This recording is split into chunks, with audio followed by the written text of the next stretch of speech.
Comment gérer le cas Kylian Mbappé au Paris Saint-Germain jusqu'à la fin de la saison? Nouveau temps additionnel dans le Club des 5, très content, comme toujours, de vous retrouver sur la chaîne. Avec moi aujourd'hui pour ce débat, les deux acolytes, comme d'habitude. Walid Acharchour. Salut Sam, salut Elton, salut à tous. Comment ça va? Ça va très bien. Ça va très très bien? Très très bien. Très bien? Très Il y bien. a un gros programme qui arrive sur la chaîne du Club des 5. Oui, comme tout le temps. Hein. Oui, c'est vrai. Oui. Quoi, une fois n'est pas coutume là aussi. Elton Mokolo. Bonsoir à tous, j'espère que vous allez bien. Très heureux de vous revoir pour un nouveau numéro. T'as hâte de parler dans 6-7 mois de Mbappé en Liga ou pas? Ah ben c'est très bien pour la Liga. Et moi, tu sais, pour le Barça, moi j'adore ce type de défi. Tu vois, moi ça m'excite. Ah ouais? Ah bah oui. Moi j'ai adoré les époques Real Madrid avec Cristiano Ronaldo, Luka Modric, Toni Kroos, Karim Benzema. On a plus de concurrence. Ouais, voilà, au c'est ça, Barça, il y avait Messi. Quoi, il y T'avais avait- Pep Guardiola, Messi. tu sais que pour moi, l'arrivée, et c'est unpopular opinion comme disent les jeunes de la nouvelle génération, l'arrivée de Kylian Mbappé va réveiller Joan Laporta. Parce qu'il ne pourra pas accepter... S'il se réveille pas avec ça, Bah il ouais, se parce réveillera que jamais. Hein. Je crois qu'on va en faire un temps additionnel de ce qu'il vient de dire. C'est Non, mais parce exceptionnel, qu'il ne pourra pas accepter de... Et même l'environnement Blaugrana ne pourra pas accepter de rester dans l'immobilisme face à ce qui se prépare du côté du Real Madrid. Donc, tu es en train de dire qu'Erling Haaland va signer au Barça dans les 2 prochaines années? Je te dis pas ça, je te dis juste que l'arrivée de Kylian Mbappé indirectement favorise notamment l'ambition du Barça. Mais là, avec Vitor Roque, Yamal et Ferran Torres, Mais non, ça va le faire. Non ça pourra pas être accepté. D'autant plus que le Barça devrait revenir au Camp Nou, bon, dans un format un peu plus réduit en attendant 2026 et l'inauguration complète. Donc tout ça pour dire que je pense qu'on va redevenir très très compétitif et ambitieux du côté du Barça. J'allais vous dire, il y aura peut-être un duel Yamal-Mbappé, mais je me rends compte, ça met déjà un coup de vieux qu'ils ont 10 ans d'écart. Enfin, 9 ans, un peu moins de exactement. 10 ans. Mais c'est vrai parce qu'on a, tu sais on dit on parle tout le temps d'Mbappé, etc. Mais on n'a toujours pas fait de temps additionnel Mbappé depuis l'annonce. Non, c'est vrai, bien sûr. On avait parlé. Enfin, l'annonce officieuse. L'annonce officieuse. Oui, mais bon. Enfin, Luis Enrique nous a quand même envoyé 2-3 messages ce week-end. Si avec ça, il part pas, on nous prend vraiment pour des imbéciles. Ouais, pour rester poli. Comment gérer donc le cas Mbappé au Paris Saint-Germain jusqu'à la fin de la saison? On va se poser la question parce que on l'a vu sur les 2 derniers matchs du PSG. Il y a eu le match face à Nantes où Mbappé n'a pas joué, n'a pas démarré titulaire parce qu'il a joué et marqué bien sûr par la suite. Et puis il y a ce match de ce week-end face au Stade Rennais où le Paris Saint-Germain était mené à la maison. Donc on se dit, urgence, il faut égaliser. On va jamais sortir Mbappé. Eh ben si, à l'heure de jeu, Mbappé qui sort. C'est vrai que ça nous a un peu surpris, Elton, ce choix hier de Luis Enrique, qui finalement a été plutôt payant parce que le PSG finit par égaliser, par Gonzalo Ramos qui plus est. Mais c'est vrai que ça a été assez surprenant de se dire, il sort aujourd'hui le joueur intouchable du Paris Saint-Germain. Et oui, il faut le relever. Déjà, on a un coaching payant de Luis Enrique, à savoir Kylian Mbappé qui sort et Gonzalo Ramos qui marque. Donc, quelque part, ça valide les choix de Luis Enrique. Pour être un peu plus sérieux, moi, la première réaction quand je regarde le match en direct, je fais tiens, c'est bizarre, Kylian Mbappé qui sort alors que le PSG est mené 1-0 à domicile. Moi, automatiquement, qu'est-ce que je me dis ? Il est blessé. Et moi, je me dis, attention par rapport à la Real Sociedad, c'est dans une dizaine de jours. Or, on s'aperçoit que c'est un choix purement technique et que le PSG, bon, même s'ils ont quand même une confortable avance en Ligue 1, et ben Luis Enrique se décide de faire de la rotation avec notamment l'entrée de Gonzalo Ramos. Donc, c'est quelque chose qui n'est pas commun au PSG. Kylian Mbappé a été sanctionné sportivement. On n'est même pas sur un changement pour le reposer. Non, il est sanctionné sportivement. Et ça, pour le coup, c'est très rare. J'ai pas beaucoup de souvenirs de Kylian Mbappé sanctionné sportivement. Donc, c'est vrai que ça a un tournant dans l'historique de Kylian Mbappé du côté du PSG, parce que jusqu'à preuve du contraire, Kylian Mbappé, meilleur buteur de Ligue 1, meilleur joueur de Ligue 1 en titre, et donc on se dit que meilleur buteur de l'histoire du PSG. Meilleur buteur de l'histoire du PSG, donc on se dit ouais, c'est quand même bizarre. La dernière fois, moi, j'avais une image marquante, c'était celle de Tourelle avec Mbappé contre Montpellier au Parc des Princes. Et tu vois, même ça, c'était il y a très longtemps. Oui, bien sûr. Et même ça, c'était de la rotation, parce qu'il sort à 5-0. Oui, il sort à 5-0 et il n'était pas content de sortir. Il met sa main devant sa bouche, ou Tourelle met sa main. Alors rappelons-nous qu'à l'époque, c'était un peu le premier fusil parce qu'il y avait Messi et Neymar aussi. Enfin non, c'était Pochettino par contre. Pardon, tout mélange. Non, avec Tourelle. Avec Tourelle, il n'y a pas Messi avec Tourelle. Il n'y a pas Messi avec Tourelle. Il y avait que Neymar. On se souvient des premières sorties de Mbappé. Voilà, c'était quand Messi est arrivé et que une ou deux fois, il est sorti en premier. C'était assez étonnant. Il y avait aussi l'épisode avec Cavani à l'époque, justement avec Tourelle, où il sortait plus facilement Mbappé au début que Cavani et Neymar. Mais là encore, Walid, c'est vrai que hier, Elton vient de nous dire, le choix, il est payant. C'est-à-dire qu'on peut... on va parler dans quelques instants, bien sûr, de la situation de Mbappé, du fait qu'il va partir dans quelques semaines au Real Madrid. Mais la réalité hier, c'est que c'est un choix sportif et un choix payant et qui pose du coup des questions sur le fait que depuis quelques semaines, voire depuis l'arrivée de Luis Enrique, on a un Mbappé qui state, mais qui a encore du mal à se fondre dans le collectif. Oui, enfin un choix payant. Après, La réalité, c'est que Mbappé n'était pas bon sur les 65 premières minutes, qu'il est sorti comme Barcola à la place de Colomani et Mbappé et à la place de Ramos. Maintenant, on ne sait pas à l'avenir, parce qu'on a eu un tas de matchs comme ça où Mbappé a fait 90 minutes et a sauvé son match sur un penalty ou sur un but à la 87e minute. On ne sait pas ce qui se serait passé avec Mbappé sur le terrain sur les 20 dernières minutes.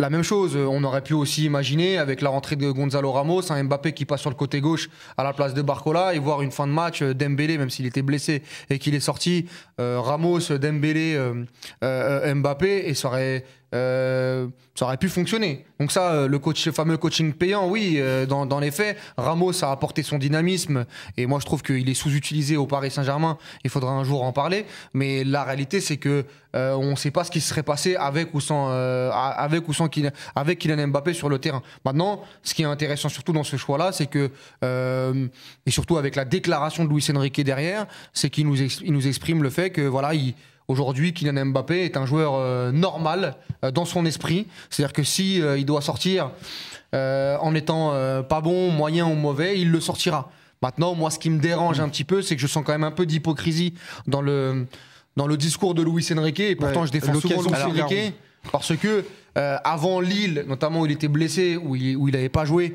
parce qu'il était préservé contre la Real Sociedad, il avait joué l'intégralité des minutes depuis un long moment, et depuis la fameuse info de Fabrice Hawkins comme quoi il aurait dit à Nasser et aux joueurs qu'il partirait, il est sur le banc contre Nantes et il sort à la 60e minute. Donc voilà, il y a une espèce de petite hypocrisie qui me dérange un petit peu, même si elle est logique par rapport à ce que Mbappé a fait sur le terrain. Mais est-ce que dans un match important, est-ce que s'il n'y avait pas 11 points d'écart contre Rennes, est-ce que Mbappé serait sorti? Est-ce que contre la Real Sociedad, s'il y a 0-0 ou ils perdent 2-0 au retour, est-ce qu'il va le sortir? C'est quand même toutes ces questions-là, moi, qui m'intéressent. On peut se les poser effectivement. Juste par les discours de Luis Enrique, je le rappelle, tôt ou tard, à un moment donné, nous devons apprendre à jouer sans Kylian. Quand je vais considérer cela opportun, il va jouer ou ne pas jouer, comme tous les entraîneurs le font avec leurs joueurs. Je veux une compétitivité maximale pour la saison prochaine. C'est ça qui est intéressant. Non, mais ça c'est intéressant. Mais c'est intéressant parce qu'il a tranché quelque part. Il nous explique aussi mais moi, que... ça me dérange pas en fait s'il le fait par rapport à la saison prochaine et qu'il l'assume. Et qu'il se dise, à un moment donné, s'il n'est pas là l'an prochain, il faut aussi que je travaille mon équipe sans Kylian Mbappé. Mais Walid, aujourd'hui, il y a une saison en cours. Voilà. Maintenant, le problème, c'est qu'il y a encore des enjeux. Bah oui, moi, c'est ce que je comprends pas. Dans l'absolu, le PSG n'est pas encore champion de France. Le PSG est dans une logique de travail. Et moi, ce qui m'intéresse, c'est d'avoir la meilleure équipe possible. Donc moi, j'ai été très surpris d'avoir cette déclaration de Luis Enrique. Il aurait très bien pu rester sur... J'ai sorti Kylian Mbappé par rapport à un fait circonstanciel. Il n'était pas bon contre Rennes. Bon, évidemment, il n'allait pas te dire comme ça. Mais ce que je veux dire par là, c'est que mettre ça en plus, en gros, tôt ou tard, il va falloir faire sans Kylian Mbappé.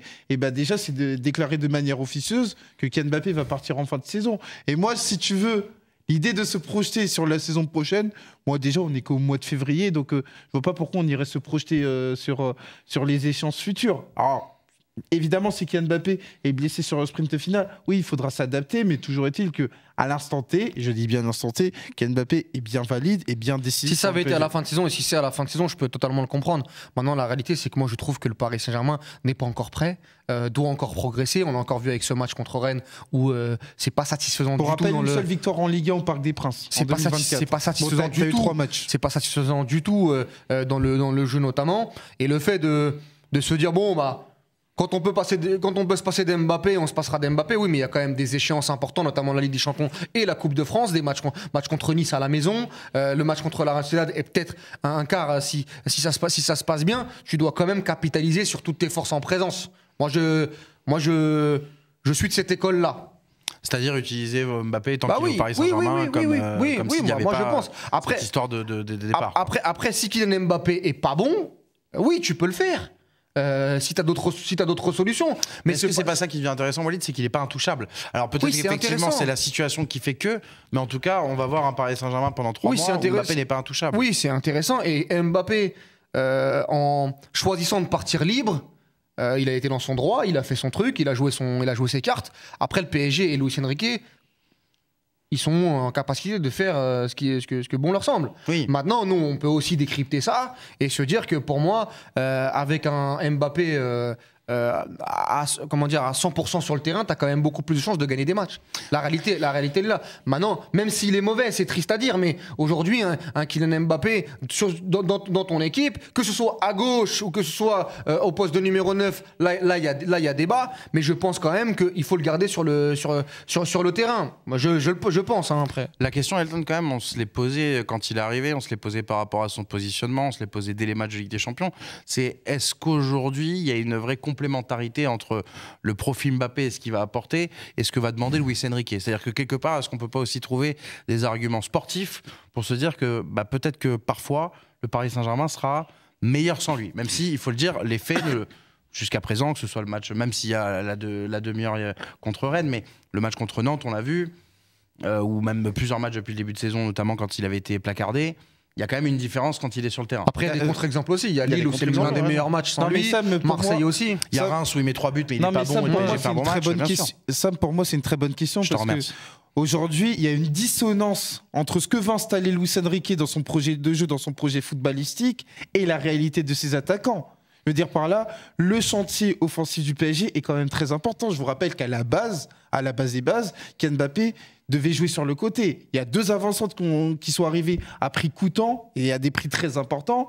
Force est de constater qu'on n'a pas réussi à les intégrer. Ces 2 joueurs n'ont pas réussi à être buteurs. Et à côté de ça, parce que je n'oublie pas Kylian Mbappé, au-delà de la dimension statistique, n'a pas réussi à s'imposer de plein droit sur ce côté gauche. Ce qui a amené Luis Enrique, en cours de saison, avec notamment ce match charnière contre Newcastle, à le mettre dans une position plus axiale. Parce que, défensivement parlant, il y a une problématique, à savoir que Kylian Mbappé, notamment dans une logique de pressing, c'est un peu trop facile de passer notamment sur le côté gauche. Et même offensivement, notamment pour pallier au manque de buts que n'apportaient pas et Gonzalo Ramos et Kolo Muani, on l'a installé à ce poste. Et aujourd'hui, on a le sentiment que le PSG avance comptablement en Ligue 1, avance en Ligue des Champions de manière beaucoup plus fragile, même s'ils sont en ballottage favorable, et que par rapport à ça, Luis Enrique n'a pas trouvé la pleine mesure pour faire exploiter les talents offensifs du PSG et donc Kylian Mbappé. Ce qui est quand même paradoxal parce que Kylian Mbappé, au niveau statistique en Ligue 1,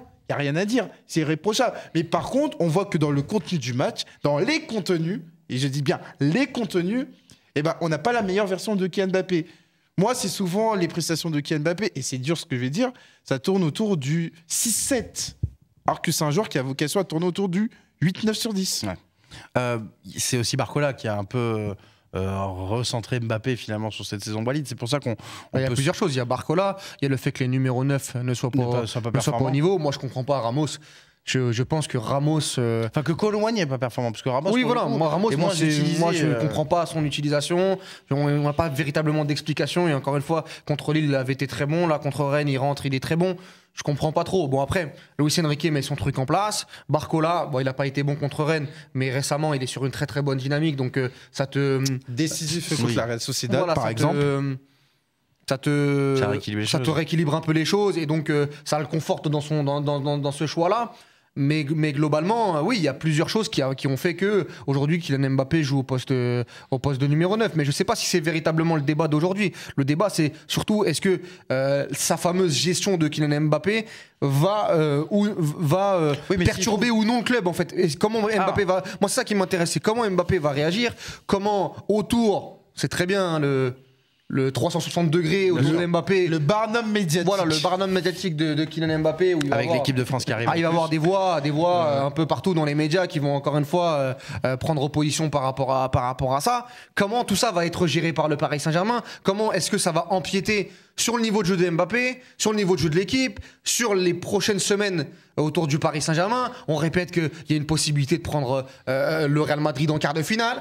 Moi, c'est tout ça qui m'intéresse. Ouais, comment, en fait, ou en demi, comment tout ça va être géré par Luis Enrique, par le club et par Mbappé? Aujourd'hui, Walid, c'est quelque chose d'inédit parce qu'il est quasiment acquis que Kylian Mbappé va quitter le PSG. Mais aujourd'hui, c'est pour ça qu'il y a une ligne de démarcation, à savoir que les intérêts de Kylian Mbappé s'entrechoquent avec les intérêts collectifs du PSG sur le court, moyen, long terme.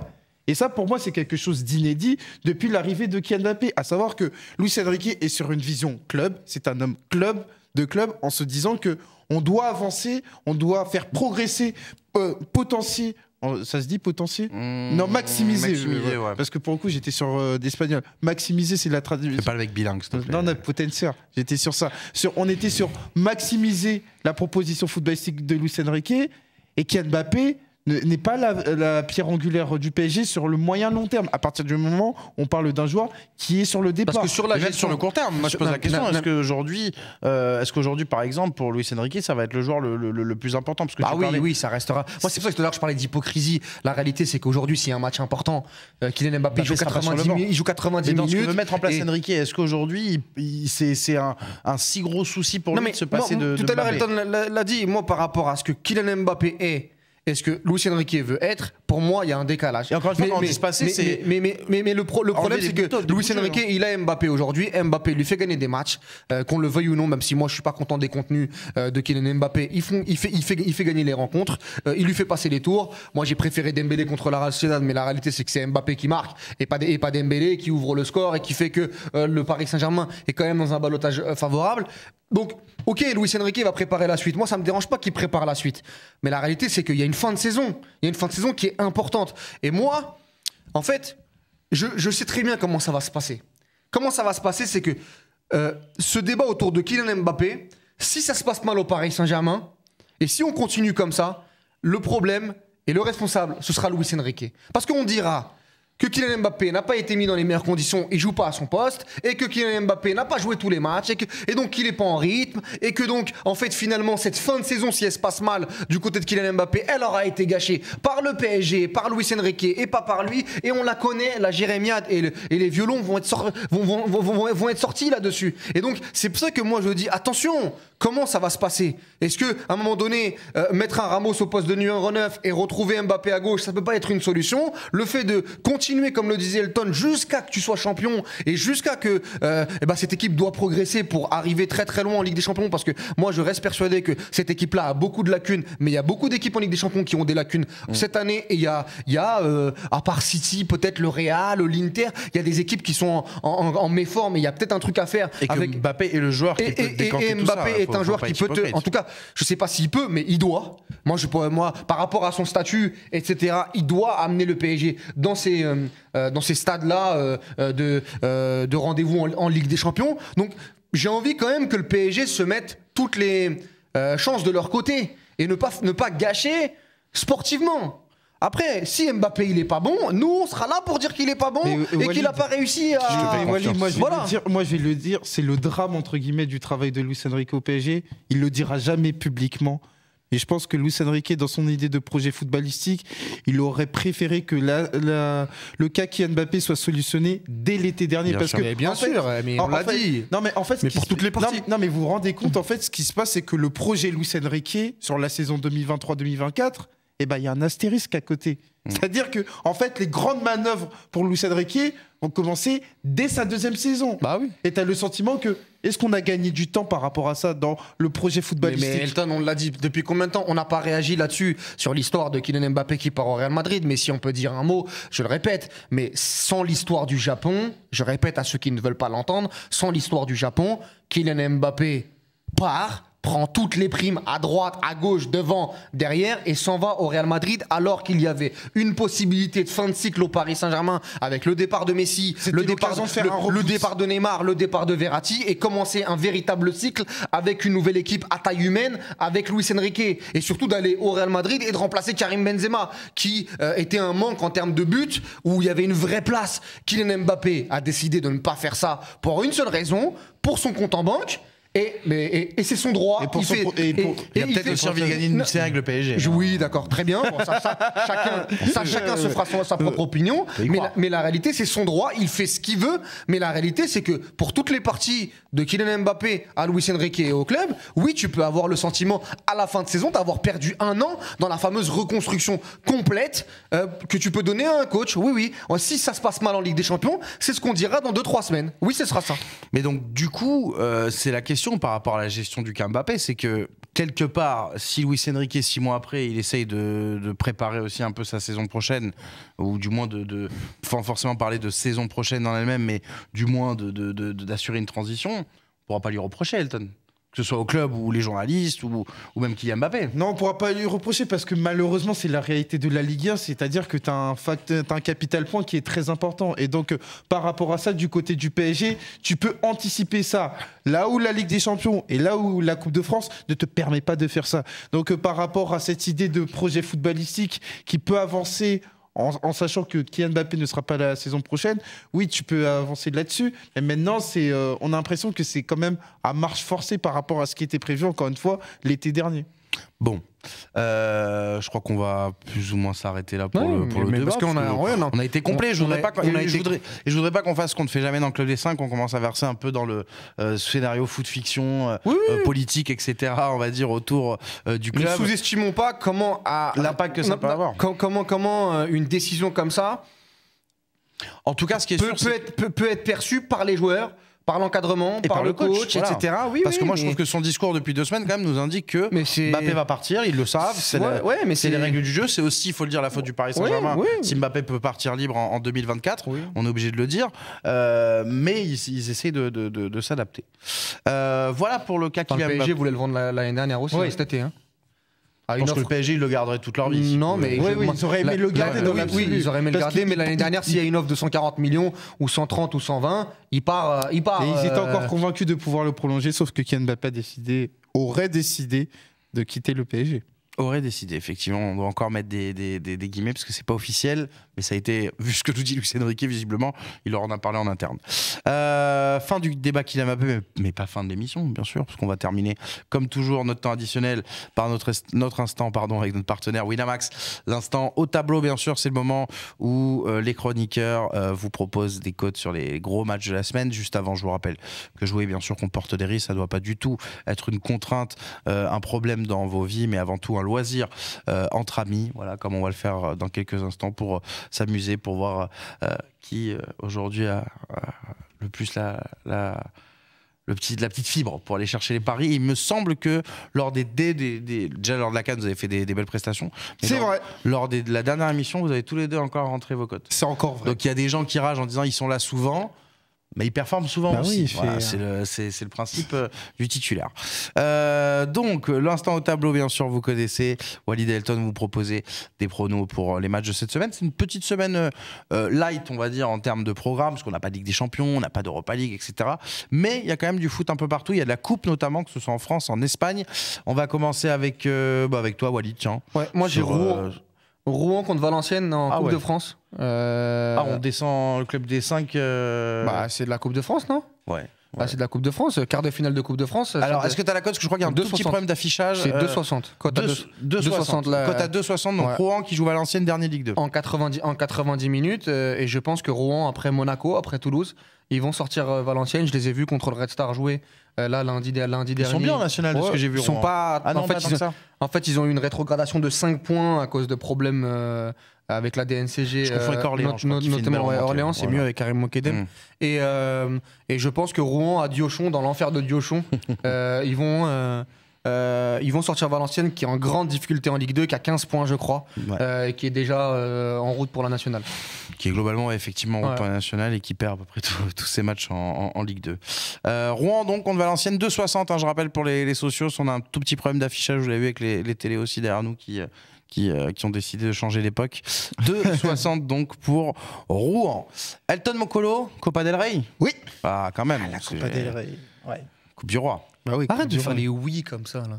Oui, ça me stresse, ça fait très... Moi, je suis enthousiaste. Oui, mais c'est pas naturel en fait. Tu dis pas, si tu te lèves pas le matin et que tu fais pas oui, et comme ça. Alors moi, je suis très heureux. Ah ouais, d'accord. Chaque matin, non, mais ça fait, je sais pas, chaque matin, je suis très heureux de me réveiller. Ça fait pas nature. Oui, bonsoir. Non, je suis très heureux. Je parle pas comme ça quand tu vas à la boulangerie. Bah si. Alors là, si. Ça m'inquiète ça. Alors là, t'as pris le très mauvais exemple. Là, t'as pris le très mauvais exemple. Ah ouais, donc en fait, en tout cas, tu me parles très rarement comme ça dans la vie.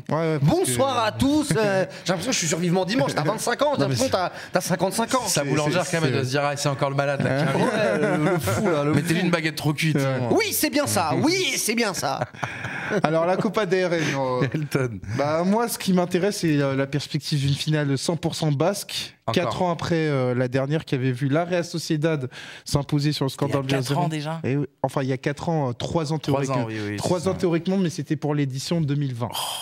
Mais donc, je pense que la Real Sociedad devrait faire le boulot à domicile contre Mallorca, mais il n'est pas question de ça. Il est question du match entre l'Athletic Club qui reçoit l'Atlético de Madrid.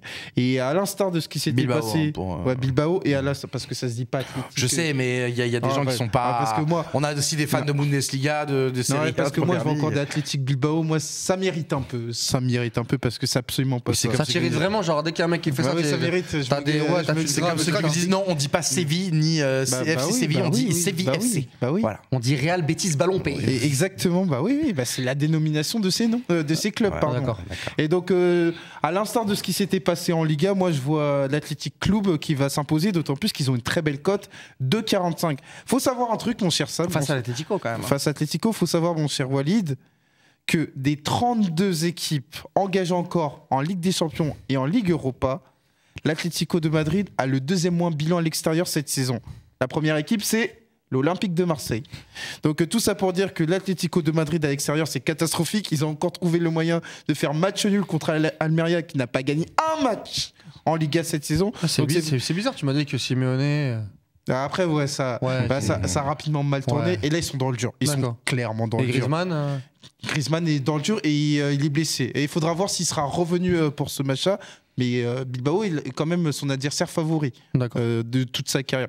Sa carrière madrilène avec Bilbao va gagner, mais tu donnes que des arguments. Non, mais Griezmann, s'il joue, il va mettre. Non, mais Griezmann, il était là quand ils ont pris la tempête en Liga. Ah bon. Donc, et il était sorti à 60e. Donc tout ça pour dire que moi, je vois Bilbao s'imposer avec une cote à 2,45 parce que pour reprendre une citation de Pep Guardiola, cette saison à la San Mamés, c'est comme aller chez le dentiste. Il y a une équipe qui a battu Bilbao à San Mamés et c'était la première journée, c'est Real Madrid avec Bellingham. Et pourquoi c'est comme chez le dentiste? J'ai pas compris là. Parce que ça fait très mal. Ça fait très mal. Ça fait très mal. Ça dépend pourquoi tu vas. Hein. Ah bah si, ça fait mal. Ça fait mal. Là, tu vas pour un détartrage, ça va le dentiste. C'est pas agréable. Tu vas juste prendre des empreintes pour faire un appareil de nuit. C'est pas grave. Ça fait mal. Non, mais c'est pas de tout repos quoi. Franchement, vous êtes assez tatillon. Ah, c'est moi qui sommes tatillon. C'est pas toi qui l'es, d'accord, très bien. Non, mais c'est super d'aller au dentiste. Nous, on est douillés. Super d'aller au dentiste. C'est une bonne nouvelle, tu fais des soins dentaires. Donc, c'est un agréable moment. Toi, tu ressens rien. Toi, c'est un moment agréable. Non, très. Après, j'avais jamais eu de dinguerie chez le dentiste. J'avais enlevé les dents de sagesse, les trucs comme ça et tout. Casser les pieds. Casser les pieds, bien sûr. Non, mais c'est casser la voix aussi. On va s'arrêter là. Donc, Bilbao et Rouen. Cette semaine, c'est pas très commun comme pari. J'aime bien cette semaine de coupe. C'est dédié à la coupe. Ouais, j'adore. Moi, c'est la semaine où on peut regarder les films, c'est hyper cool. Ah ouais. Ouais, c'est bon. La coupe, là, on arrive sur les fins de tour. La coupe, c'est sympa. Non, mais quand on avait 22 ans, qu'on faisait le club des 5 tous les soirs, c'était très sympa la coupe. Et vous avez vu l'information là sur Mbappé? Non. Du Parisien? Ah, c'est quoi Kylian Mbappé va dîner à l'Elysée avec Emmanuel Macron et l'émir du Qatar. Et non, et d'autres joueurs, c'est prévu. Okay. D'accord. C'était prévu parce qu'il y aura aussi Nasser Al-Khelaifi. Parce que je pensais dire Kylian Mbappé finalement quitte pas le Paris Saint-Germain. La vidéo, c'est bon. C'est prévu, c'est dîner, mais Kylian Mbappé est le joueur le plus emblématique du PSG. Ouais, ça va être drôle quand même. J'aimerais bien assister. À la première conversation quand Macron va dire mais Kylian, d'ailleurs avec l'émir on parlait de ta prolongation. Non, c'est bon. Brigitte, il y a pas des. Tu vois comme Sarkozy avec Platini va l'inviter entre guillemets à faire le bon choix. Ouais. Platini il est arrivé, je vais voter États-Unis. On lui a expliqué qu'il fallait voter Qatar. Et il a été convaincu. Par les arguments, bien évidemment. Il a été convaincu par les arguments. Tout à fait. Rien d'autre. Allez, on va s'arrêter là avant de déraper et de prendre un procès pour diffamation. On n'a rien dit. On n'a rien dit, bien sûr. On rigole, c'est bon enfant. D'ailleurs, si Platini veut venir en 2 contre 1, ce serait génial. Et ce serait énorme. Magnifique, ce serait exceptionnel. Lui, il a des choses à dire. Bon, la moyenne d'âge, par contre, de visionnage du 2 contre 1 va. Bah non, tant mieux, on va toucher un plus large public. Mais c'est intergénérationnel, Platini. Bien sûr, mais c'est pour ça que j'ai dit, il y a aussi nos parents, nos grands-parents qui voudront voir le platoche. Bon, c'est pas prévu en tout cas. Merci Walid, merci Elton d'avoir été avec nous pour ce nouveau temps additionnel. Les socios, n'hésitez pas à vous commenter en dessous de la vidéo, vous nous donnez vos avis bien sûr comme lors de chaque débat du Club des 5. Merci de vous abonner également à tous nos réseaux sociaux, la chaîne YouTube bien sûr si c'est pas encore le cas, mais aussi Instagram, Facebook, Twitter, vous connaissez l'ensemble des offres du Club des 5 sur les réseaux sociaux. On se retrouve très vite nous sur la chaîne du Club des 5 avec de très beaux contenus qui arrivent et je vous souhaite une très bonne soirée, une très bonne journée et on se dit à très vite. Ciao. Salut.